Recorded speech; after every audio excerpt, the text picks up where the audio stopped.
Assalamualaikum warahmatullahi wabarakatuh. Salam sejahtera untuk kita sekalian dan salam olahraga. Perkenalkan, nama saya Siti Sabilaude di 2018-8120.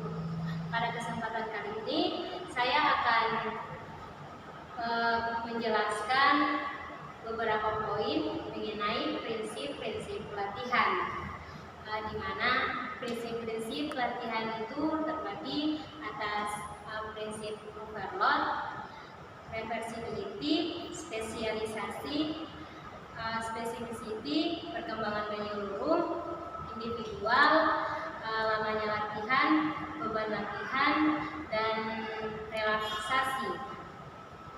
Jadi apabila seseorang akan melakukan suatu latihan kondisi fisik yang baik, maka diperlukan yang namanya prinsip-prinsip latihan sebagaimana yang telah saya katakan tadi.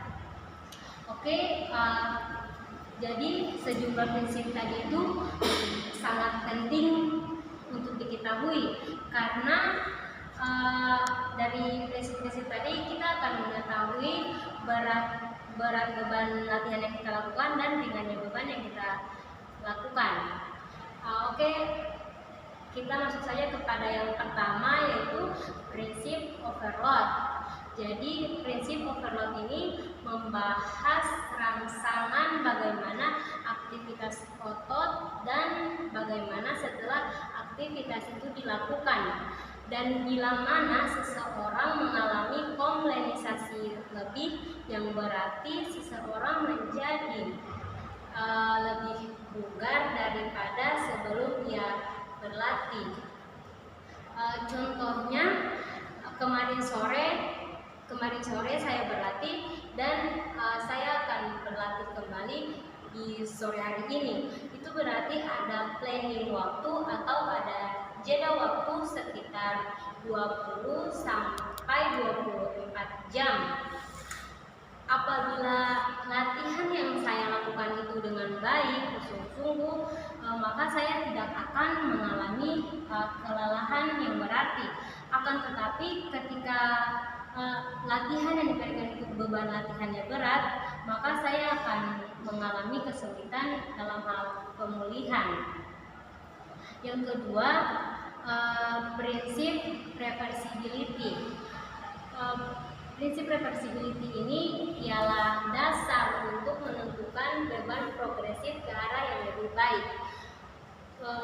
Contohnya, pelatih memberikan latihan secara teratur, berulang-ulang dan secara kontinu dengan memperhatikan beban latihan yang baik. Ini artinya ada kombinasi di antara beratnya beban dan ringannya beban, waktu latihan dan gizi yang baik. Semua itu apabila diatur secara baik, maka kualitas fisik kita akan baik. Maka otomatis kita akan mampu melakukan latihan-latihan dengan baik, dan sasaran yang ingin kita capai pun akan kita raih dengan baik pula. Kemudian yang ketiga, prinsip specificity atau hukum kekhususan. Prinsip specificity ini menyatakan bahwa sifat khusus dari suatu beban menghasilkan respon khusus, dan respon khusus itu merupakan adaptasi dari latihan yang kita lakukan. Contohnya melatih otot bicep. Apabila latihan kita itu menonjol ke otot bicep, maka otot bicep saja yang akan membesar dan otot tricep akan menyesuaikan. Kemudian prinsip perkembangan menyeluruh. Ini katakan bahwa tahapan orang mulai melatih anak-anak kecil. Di tahap multilateral ini atau tahap awal ini, latihan itu harus bebas. Kita harus membiarkan anak-anak atau calon-calon atlet kita itu berlatih apa saja untuk memperkaya geraknya, dan gerak-gerak itu akan mendukungnya ketika dia telah sampai ke level berikutnya. Yang kelima, prinsip spesialisasi atau tahap pengarahan. Prinsip spesialisasi ini berbicara bagaimana kita binasi atlet, dengan baik.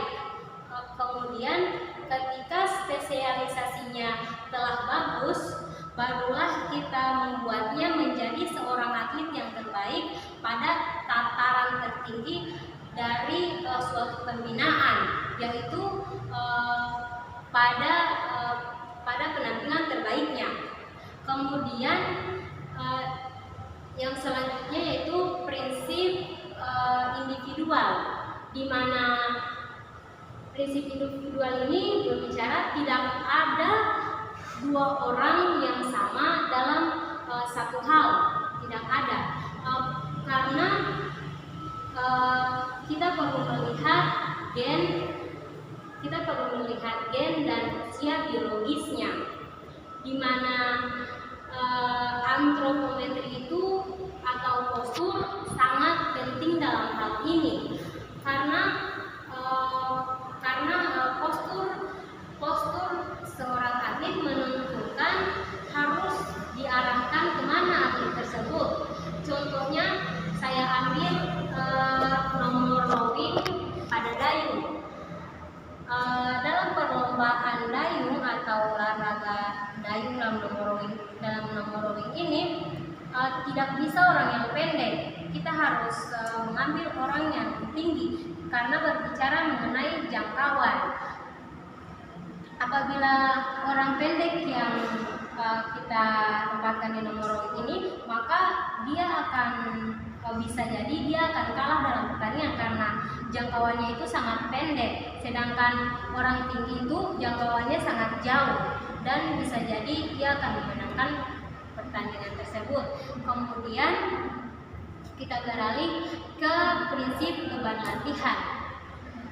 Berbicara tentang beban latihan, kita akan mengenal yang namanya volume dan intensitas.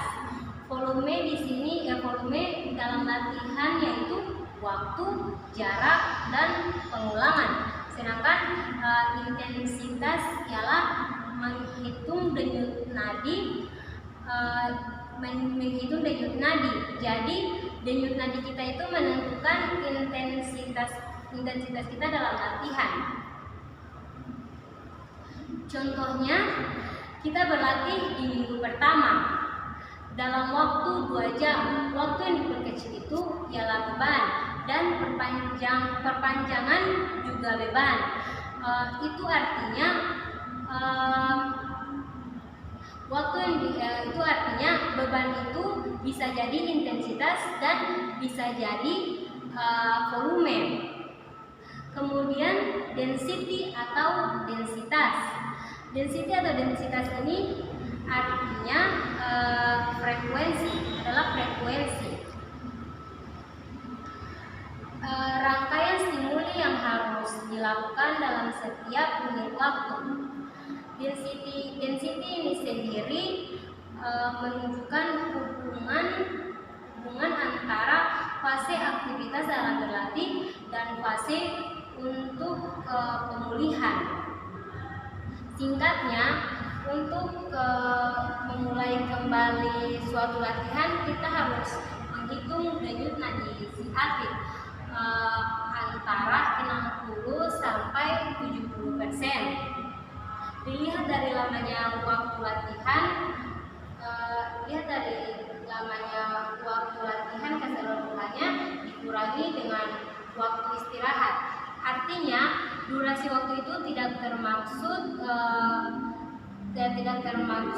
waktu istirahat. Yang berikut yaitu prinsip lama latihan. Dilihat dari lamanya latihan itu, sisi lamanya latihan itu seharusnya pendek namun berisi atau padat, sekitar 1-2 jam saja itu sudah cukup, dan itu akan berkualitas. Dan kemudian yang terakhir yaitu prinsip relaksasi. Karena telah melakukan latihan yang padat, lamanya latihan, maka diperlukan yang namanya relaksasi, di mana relaksasi ini bisa jadi berenang, bernyanyi, dan hal-hal lain yang dapat membuat hati kita senang. Oke, mungkin itu saja yang dapat saya sampaikan pada kesempatan kali ini. Kurang dan lebihnya saya mohon maaf. Wassalamualaikum warahmatullahi wabarakatuh. Selamat sore dan salam olahraga.